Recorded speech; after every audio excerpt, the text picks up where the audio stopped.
Hola y bienvenidos a una nueva sesión del curso El método Harvard de negociación. Nos vamos a centrar, y nunca mejor dicho, en los intereses que forman parte del proceso negociador. Nos vamos a centrar en este segundo principio básico del método, del modelo, que nos indica, que nos aconseja no centrarnos en lo más visible de la negociación, sino tratar de profundizar, de averiguar cuál es la motivación que traen los negociadores a la mesa de negociación.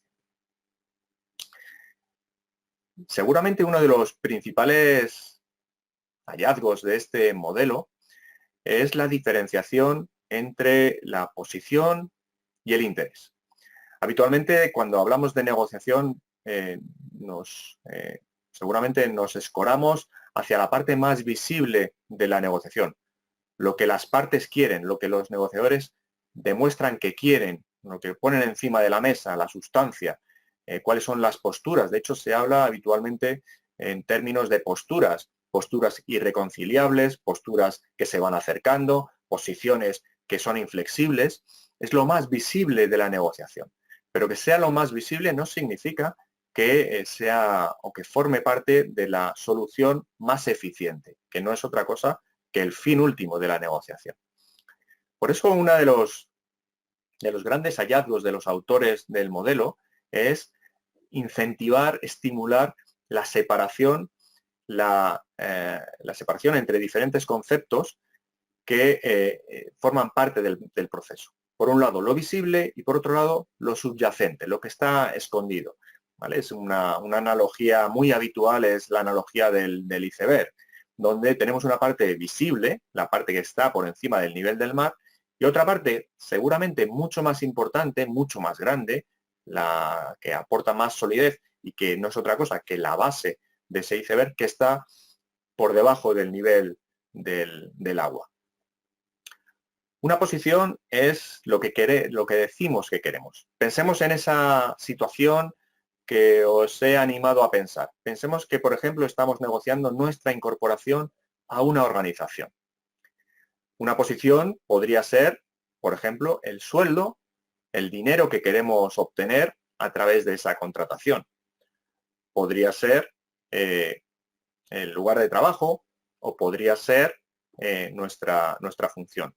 Cada una de las posiciones que tenemos conforman ese proceso. Queremos ganar tanto o seguramente la organización está ofreciendo o tiene una diferente posición o una diferente postura. El salario, si nos guiamos con esta analogía, sería la posición, la postura. ¿Pero es el interés realmente el salario? Hay una recomendación muy eficiente, muy eficaz, que tiene que ver con el uso de una pregunta muy potente, muy poderosa. La pregunta, por otro lado, muy sencilla, que tiene que ver con el por qué, el para qué. ¿Para qué quiero yo un salario de X dinero, X euros o X dólares? ¿Para qué quiero yo ganar este dinero? ¿Por qué 40.000 está bien y no 20.000? ¿Dónde sitúo esa postura? Pero lo más importante, ¿a qué interés, a qué motivación está apuntando? ¿Qué problema resuelve? Y ahí entramos en el terreno del interés.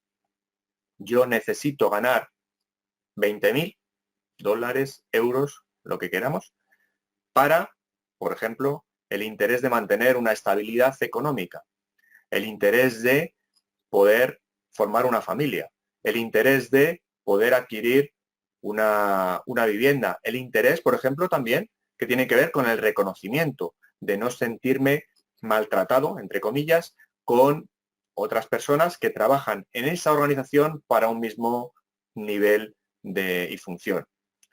Como vemos, para una posición podemos encontrar diferentes intereses, diferentes motivaciones. Y también, por supuesto, para un mismo interés podemos encontrar diferentes posiciones. Si yo lo que persigo a la hora de negociar el salario con esa organización es mantener un cierto reconocimiento, interés principal, puedo obtener ese reconocimiento vía un salario adecuado y conforme a ese objetivo, o bien podría ser, ¿por qué no?, un contrato a largo plazo, podría ser una determinada función con mayor responsabilidad, o podría ser integrarme en un equipo como líder de un proyecto.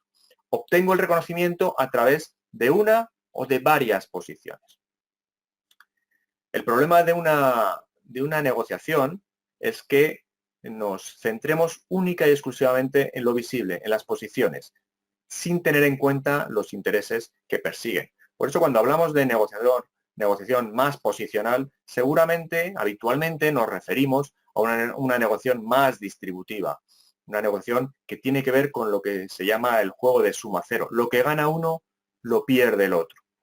Donde no hay opciones, no hay un ámbito, no hay un espacio suficiente para la cooperación, para la colaboración, para la resolución conjunta de un problema. Si nos centramos en posiciones en lo visible, seguramente nos vamos a adentrar en una negociación más distributiva. Sin embargo, si damos pie, si damos entrada a los intereses de las partes, a reconocer cuáles son las motivaciones, las necesidades de cada una de las partes, seguramente vamos a adentrarnos en una negociación con un enfoque más integrativo, más colaborativo, más cooperativo, donde vamos a dar entrada a diferentes intereses habitualmente compatibles. De hecho, se habla de la falacia del juego de suma cero. Entendemos habitualmente que una negociación complicada, una disputa, va a resultar difícil e incluso vamos a entender que el acuerdo no es posible. Y si es posible, siempre será a costa de lo que pueda ceder o lo que puedan ceder una de las partes. Pero es una falacia. Habitualmente hay mucho espacio en una negociación para dar entrada a un enfoque más integrativo, donde no necesariamente una de las partes pierda, sino que ambas puedan obtener unos resultados suficientemente satisfactorios para que ese acuerdo, ese compromiso se pueda ejecutar, se pueda desarrollar a partir de la firma de una manera más realista, más eficiente. Por lo tanto, si nos adentramos en el enfoque más integrativo, más colaborativo de la negociación, nuestro punto de partida esencial, significativo, es dar con el interés común. ¿Qué es lo que nos une a las partes? ¿Por qué estamos sentados en esta mesa de negociación? ¿Por qué le dedicamos tiempo y esfuerzo? ¿Qué es lo que perseguimos? Que se pueda entender como un elemento común. En el ejemplo de la negociación de incorporación de un profesional a una organización, seguramente el interés común es desarrollar un trabajo lo más profesional, adecuado y rentable posible. Es decir, la organización quiere incorporar un profesional que le ayude a conseguir esos objetivos y el profesional quiere incorporarse a la organización seguramente por los mismos motivos. Demos, analicemos e identifiquemos cuál es el interés común, cuál es el problema común que queremos resolver. Pero eso no quiere decir que no haya intereses propios de cada una de las partes. Posiblemente y con total seguridad, yo diría, hay motivaciones también diferentes, diferenciadas y con ámbitos diferentes. Pero no quiere decir que todas las motivaciones, que todos los intereses, que todas las necesidades que ponemos encima de la mesa sean incompatibles. De ahí que a partir de las diferencias encontremos que vamos a identificar, vamos a hallar intereses que puedan ser comunes. Por ejemplo, siguiendo la analogía, siguiendo el ejemplo, podemos encontrar que en ese proceso de negociación la organización le ofrece a ese profesional una determinada función en la organización y ese profesional puede decidir y puede hallar que esa función es la que realmente está persiguiendo. Con lo cual hay un interés que es común, que es perfectamente compatible. Nada que negociar, simplemente nos coordinamos. Pero también vamos a encontrar intereses, necesidades, motivaciones que tienen diferente valoración. Mientras que, por ejemplo, la organización valora pagar una cifra como salario considerada justa, pero que pueda estar por debajo de los estándares del mercado, quizás a ese profesional no le importa inicialmente cobrar una menor cantidad de dinero, siempre y cuando pueda tener una relación a largo plazo, quiera un contrato que le una a la empresa durante una serie de años que le permitan convencer de su valía y posteriormente negociar un aumento de salario. Mientras que para la organización lo importante es el factor cuantitativo o más económico, para el profesional su interés principal o uno de sus intereses principales es la relación a largo plazo con esa organización. Y ahí podemos empezar a encontrar lo que es la esencia de la negociación. Negociar no es ceder, negociar es intercambiar. Y seguramente en una conversación, en esta entrevista de trabajo, podría ir hacia una argumentación del tipo: acepto cobrar menos de lo que mi función, mi perfil recomendaría, a cambio de tener un contrato a largo plazo con esta organización. Empezamos a definir que si tenemos intereses con diferente valoración, podemos empezar a adentrarnos en el camino del intercambio. Estoy de acuerdo en ofrecer o en aceptar esta oferta, esta propuesta, a cambio de recibir o de que la otra parte acepte una propuesta que en otros, negociado de otra manera, quizás no sería aceptable. Para ello es importante también que tengamos una máxima, también un principio en la cabeza. Trata de encontrar aquellos aspectos, aquellos intereses, aquellas motivaciones que son de gran valor para la otra parte y a ti te cuesta relativamente poco conceder. Y viceversa. Trata de encontrar aquellos aspectos que para ti son muy importantes y que la otra parte, bueno, le resulta o tiene que realizar un menor esfuerzo por conceder. Trata de encontrar intereses integrativos, ¿vale? Veíamos inicialmente intereses comunes, compartimos, nada que negociar, nos coordinamos. Segundo bloque de intereses más integrativos, no cedemos, sino que intercambiamos. Concedo a cambio de. Pero también hay un tercer grupo de intereses que son los llamados intereses más distributivos, donde tenemos esencialmente un mismo interés, o por lo menos una misma prioridad, una misma importancia de ese interés, pero en tendencias opuestas.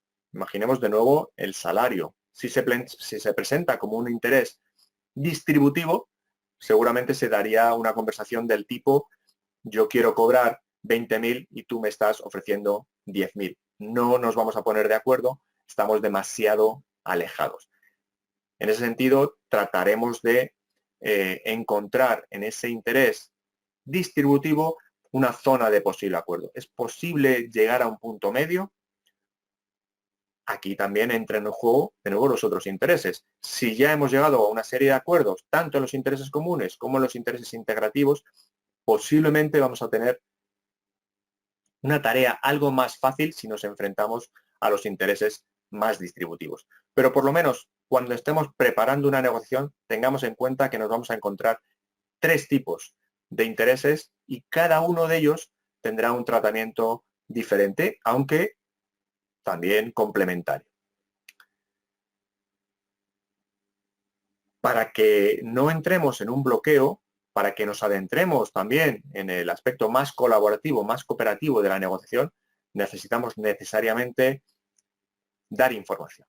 No podemos encontrarnos en una situación donde escondemos información, por lo menos información práctica, funcional, que sea necesaria para la resolución del problema, con una visión fundamentalmente táctica. Si adoptamos una función, un enfoque táctico en la negociación donde no ofrecemos suficiente información, seguramente no vamos a encontrar que la otra parte haga lo contrario. Es decir, si no tratamos de suministrar, aunque sea gradualmente, información, no pensemos que en reciprocidad la otra parte va a hacer algo que no corresponde. Dotemos al proceso de negociación de información suficiente para que podamos llegar a un acuerdo y en reciprocidad seguramente la otra parte hará lo mismo. Tratemos de incentivar la cooperación mostrando nuestras cartas, por lo menos gradualmente, hasta que tengamos una relación suficientemente consolidada y que veamos claramente que la resolución del problema es posible. Para ello debemos adoptar una visión más a largo plazo. Si negociamos, siguiendo el ejemplo anterior, la incorporación de un profesional a una organización, de nada sirve tener una visión cortoplacista enfocada única y exclusivamente al contrato, al compromiso, al acuerdo. Ese acuerdo se tiene que desarrollar. Esa relación entre organización y profesional se va a desarrollar a largo plazo. De nada sirve un compromiso muy desequilibrado si eso nos lleva a una relación posterior que no sea eficiente o sea funcional. Por lo tanto, cuando estamos negociando, adoptemos una visión más a largo plazo, incentivemos esa relación, estimulemos la necesidad de pensar conjuntamente en el futuro y hagámoslo a partir del suministro gradual de información acerca de nuestras motivaciones, de nuestros intereses, de lo que en definitiva queramos. Y sobre todo, también apreciemos también el interés de la otra parte. Veamos un poco qué es lo que persigue. Apreciemos sus necesidades, sus motivaciones, tanto como las nuestras. No obstante, o más bien, no en vano recordemos que negociamos porque necesitamos en mayor o menor medida del concurso de la otra parte y por lo tanto el interés que persigue nuestra contraparte es tan importante como nuestro propio interés. Si deseamos llegar a una resolución más conjunta, necesitamos poner encima de la mesa ambos intereses y además ser flexibles, volviendo al inicio del principio, en cuanto a la búsqueda de diferentes posturas, de diferentes soluciones.